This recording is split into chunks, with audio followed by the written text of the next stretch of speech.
let me pick up where I left off in the last video. I had to leave abruptly on account of time, but we had we had did this limit right here. We'd got common denominator. We had brought the numerator together on account of having the common denominator. We had brought the x squared c squared term down here. We had you can factor the top, but we'll get there in a minute. We had, remember, the product of the limit is limit of the products as long as everything exists and isn't infinite, and denominators don't tend to zero. So c is not zero, so we're safe here. So the c is non-zero.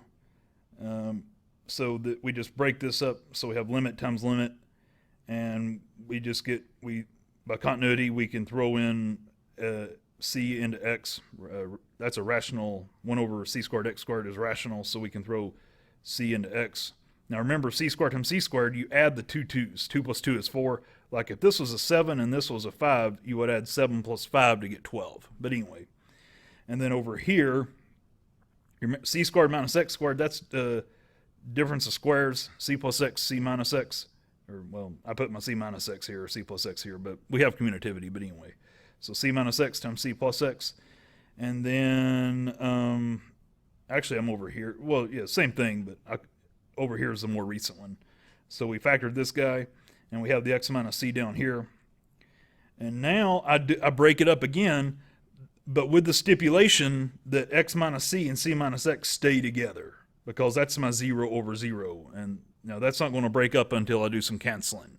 They have to stay together until some more canceling occurs. Which these two are, and that canceling, by the way, if I cancel this and this, I get -1.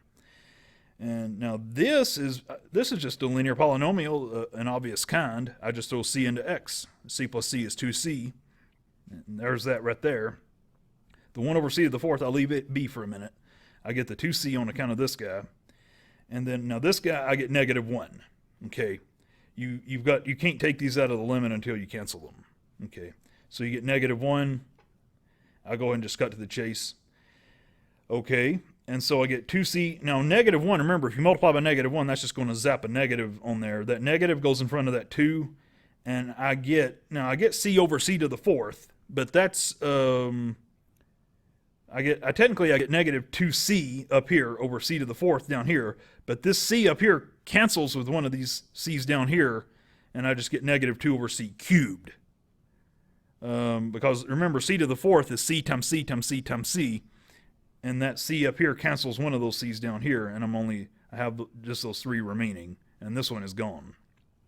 Okay, so I have -2 over c cubed, and now you can stop here if your instructor, if he or she is happy. But anyway, remember, c cubed on the bottom is c to the -3 up top. Okay, so there's that. I just wanted to finish what I started. And you can take it, you can go all the way with it. I mean, you can do, now it's going to be even more demanding to do cubes, f of x equals, or excuse me, 1 over x cubed, or to do the inverse of cubes. So f of x equals 1 over x cubed. I really shouldn't say cube. I should just say 1 over x cubed and be done with it. So that's x to the -3 power. That's even more demanding. And you're going to do a similar thing. You just plug in your stuff here. Common denominator here, bring it together here, bring your c cubed x cubed down here, break it up here, plug in your c for x cubed here, c cubed to c to the 6th here. You've got a difference of cubes, so you got to factor accordingly, namely here. And then, now you can break up the limit with the stipulation again that c minus x and x minus c, they have to stay together and stay in the limit. You can't take them out of the limit. And now that's just -1 again. The overall limit, the whole thing right here is -1, just like the whole thing up here was -1. So you get -1, or -1, you get 3c squared, and you get 1 over c to the 6th. But that's going to amount to -3c squared over c to the 6th. But these 2 c's that are up here are going to cancel 2 out of 6 of the c's down here, and you get -3 over c to the 4th. Or you could say -3c raised to the power of -4. And so on and so forth. You can keep going, but I don't want to beat that into the ground. let's look at a trigonometric one. If we, let's say y equals the sine of x, or f of x equals sine x. I just want to show off the y notation. Sometimes you can denote it as dy by dx. It's the same thing. It's a derivative.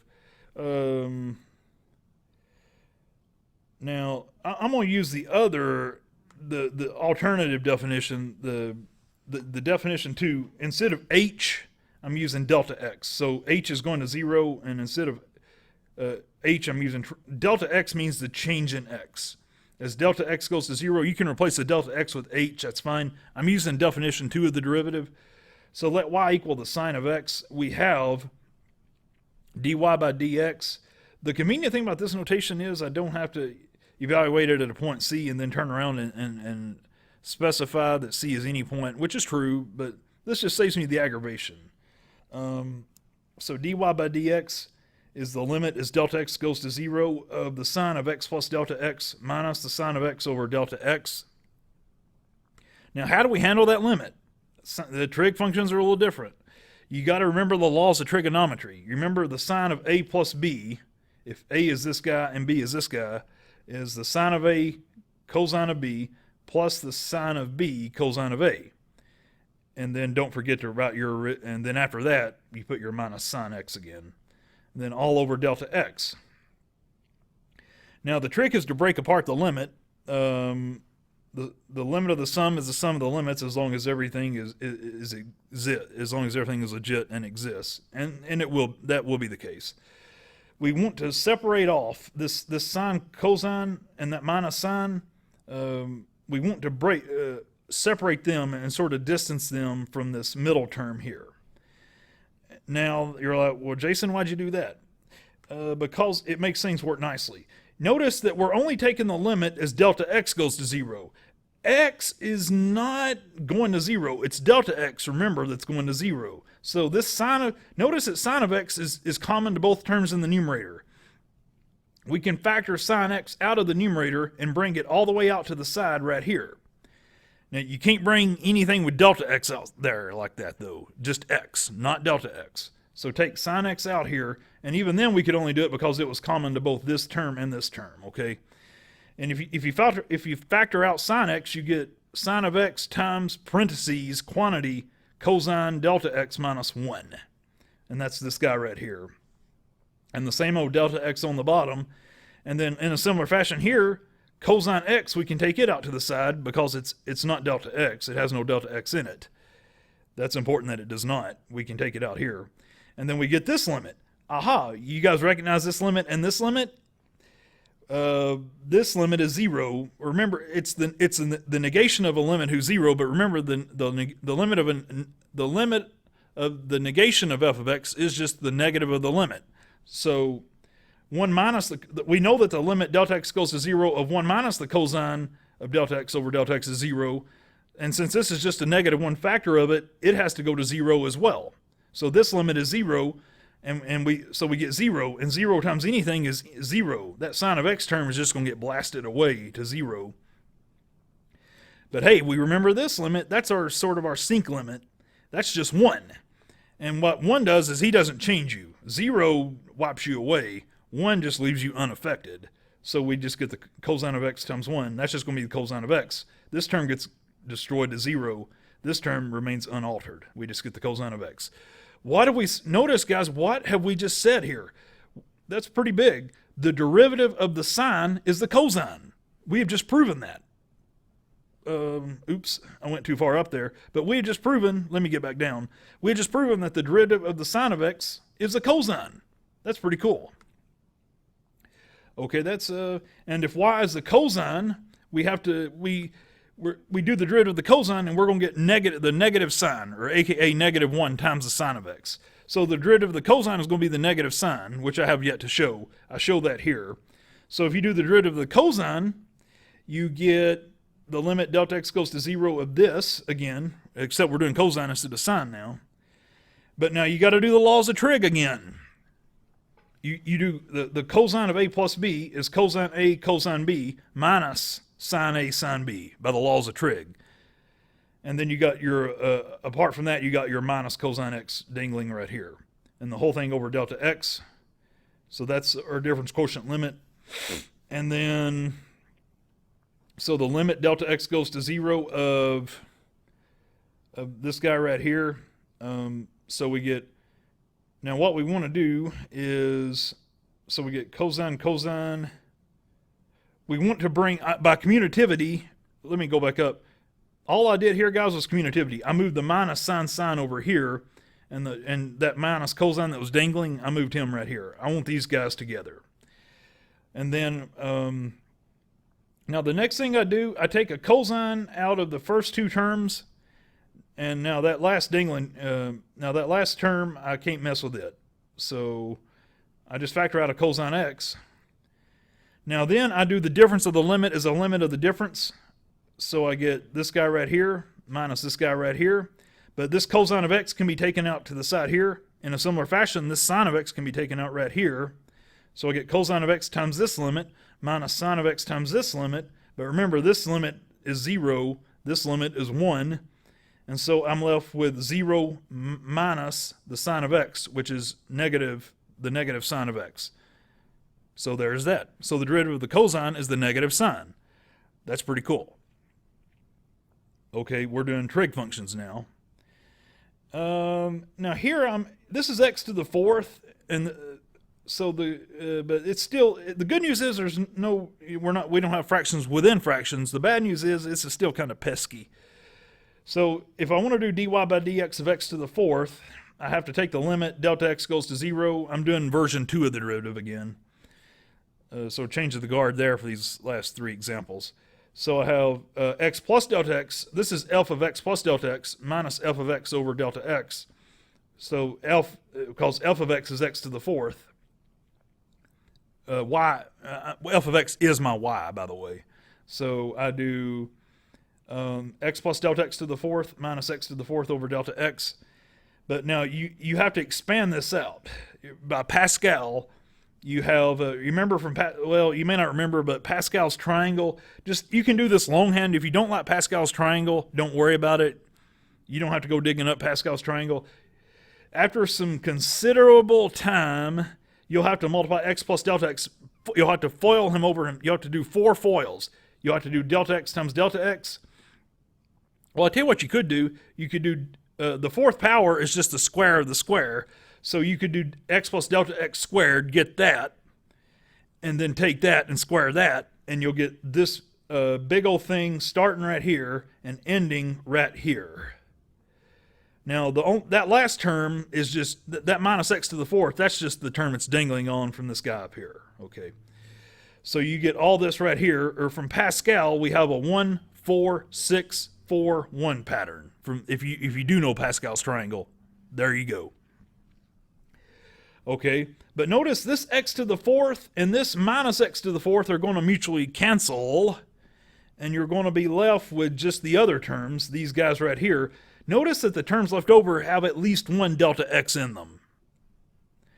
And then we divide by delta x. All that's going to do is just divide delta x out of each term. So we divide each term by delta x. So 4x cubed delta x divided by delta x is just 4x cubed.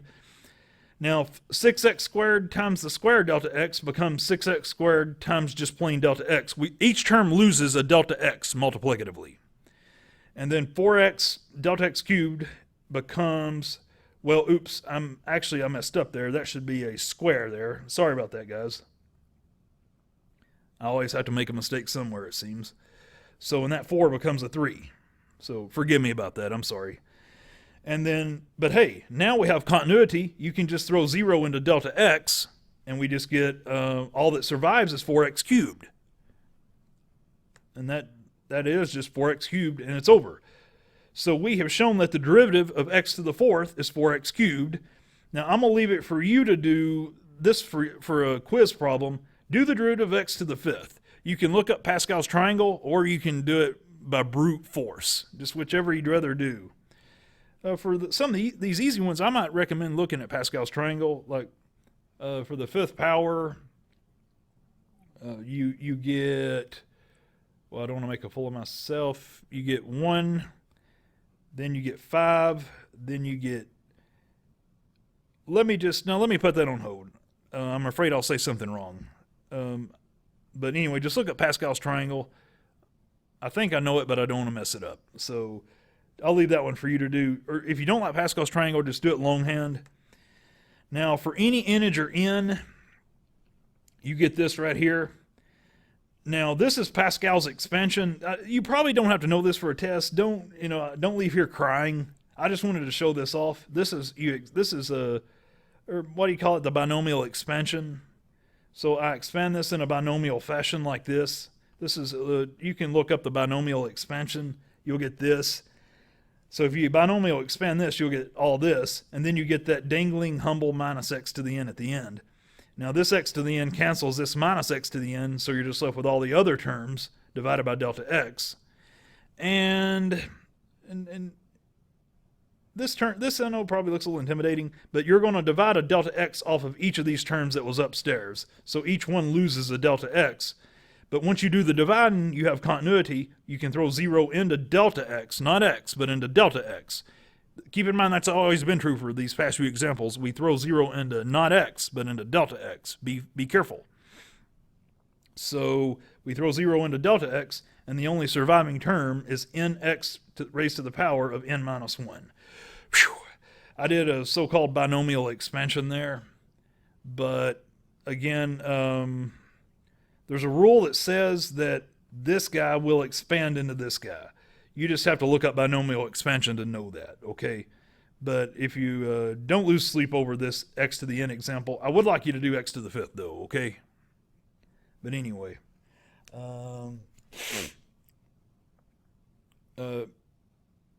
Now for the tan function, my time is getting a little shorter.